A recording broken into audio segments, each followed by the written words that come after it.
నాకు ఎక్కువ తెలియదు అన్న సినిమా గురించి. సినిమా కథ ఏంటిది, అసలు ఎలాంటి సినిమా, ఆ సినిమాలో ఏం జరుగుతుంది, అవిటికంటే ఎక్కువ ఇంట్రెస్ట్ అంటే మ్యూజిక్, పిచ్ ట్రైలరు చూసి ఇంకా మ్యాడ్ అయిపోయాను అన్నట్టు. నా నా ఎక్స్పీరియన్స్ చెప్తున్నా. మిమ్మల్ని కలవడానికి కారణము బోలా సమంత సాంగ్ వినడం అన్న. ఎస్, ఆ సాంగ్ విని అంటే నువ్వు ఆల్మోస్ట్ క్లైమాక్స్కి వెళ్ళిపోయావు. సో అదే నువ్వు అన్నట్టు కథ ఏంటి అని నన్ను అడిగినా నేను గట్టిగా చెప్పలేను. జస్ట్ ఫిలిం ఫెస్టివల్ బ్యాక్ డ్రాప్లో 4 కథలు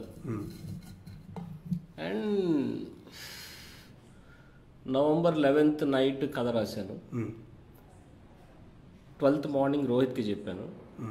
ఇక్కడ వెరీ మ్యాజికల్ థింగ్ అనమాట. 12th మార్నింగ్ రోహిత్కి చెప్పినాక Rohit got very excited. Yes Shashi, ఇది మనం చేయాల్సిన ఫిలిం, ఎంత అవుతుంది 5 daysకి అన్నాడు. అంటే ఒక 80,000 75,000 అవుతుంది రోహిత్ అంటే, పద స్నేహల్ని అడుగుదాం అన్నాడు. Snehal is Rohit's friend. And Rahul Ramakrishna కూడా ఫోన్ చేసాం. రెడ్ రోజ్ కేఫ్ పక్కన స్నేహల్ ఆఫీస్ ఉండేది. సో స్నేహల్ని పిలిచాం, రాహుల్ రామకృష్ణ వచ్చాడు. రెడ్ రోజ్ కేఫ్లో కూర్చున్నాం. ఏంటి ప్లాన్ అంటే ఇది ఐడియా అని చెప్పి మొత్తం చెప్పాను. ఓకే గో హెడ్, ఎంత కావాలి అన్నాడు. 80,000. ఓకే నేను ఇస్తాను, రైట్ నో 5,000 డ్రా చేసి 5,000 క్యాష్ ఇచ్చాను.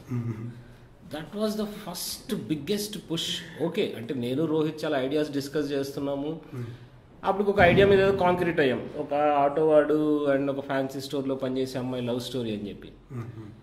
బట్ దానికి కూడా డబ్బులు ఎక్కడి నుంచి వస్తాయో తెలియదు. మా ఉద్దేశంలో అది కమర్షియల్ సినిమా లాంటిది, కమర్షియల్ ప్రొడ్యూసర్కి పిచ్ చేయొచ్చు అన్నది మా ప్లాన్. బట్ ఈ ఐడియా చెప్పగానే స్నేహల్ గో హెడ్ నేను ఇస్తాను అని ఫస్ట్ షెడ్యూల్కి డబ్బులు అనటం ఈజ్ లైక్ మ్యాజికల్. అంటే అన్నీ ఉంటాయి డబ్బులు కదా మెయిన్. సో ఈవినింగ్కి ఐ ట్రాన్స్ఫర్ టుమారో అన్నట్టుగా చెప్పాడు. ఇంకా అక్కడి నుంచి లైక్ వార్ ఫుడ్, ఇంకా ఫట్ నెక్స్ట్ వాట్స్ ఏమేం కావాలి, కెమెరాస్. ఓకే సోర్స్ ఫ్రమ్ డిజిపోస్ట్ ఉంది, వాళ్ళకి చెప్పి ఉంచాను. యాక్టర్స్ ఎవరు, 4 కథల్లో 4 యాక్టర్స్.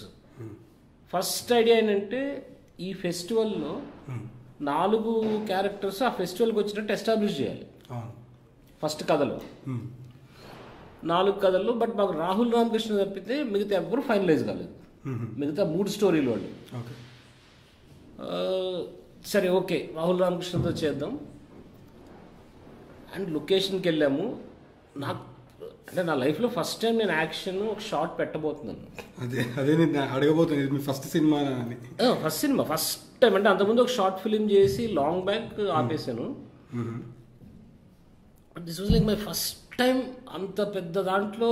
అంటే నాకు ఎట్లుండేదంటే రష్ అంతా కావాలి మొత్తం, అక్కడ ఏం జరుగుతుంది ఏంటి, లైక్ రాహుల్ ఇస్ 1 యాక్టర్,